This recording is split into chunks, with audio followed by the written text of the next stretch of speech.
If on Tuesday there are unjustified tariffs brought in on Canada, we will have an immediate and extremely strong response, as Canadians expect.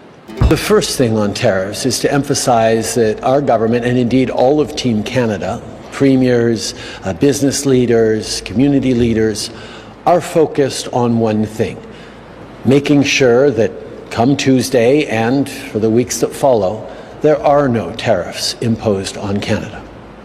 The tariffs that the President speaks of for next week are centered around the fentanyl crisis that they're facing in the United States, but that we are also facing in Canada. And for months now, I've been emphasizing that less than 1% of the fentanyl that arrives in the United States comes from Canada.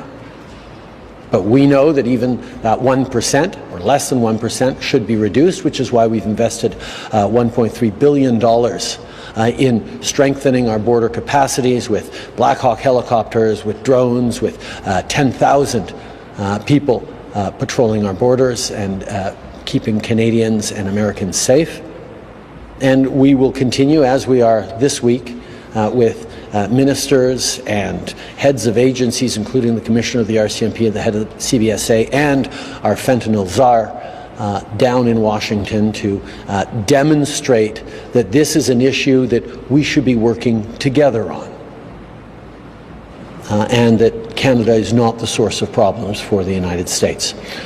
We will continue to do that work and do everything necessary to avoid these tariffs coming in. But like I said, if on Tuesday there are unjustified tariffs brought in on Canada, we will have an immediate and extremely strong response, as Canadians expect.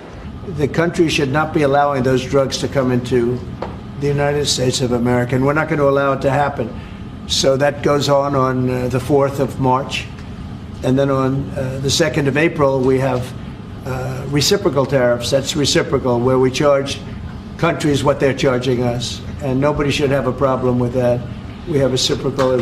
It's reciprocity. It's something that I think everybody I've spoken to said that's fair, and it is.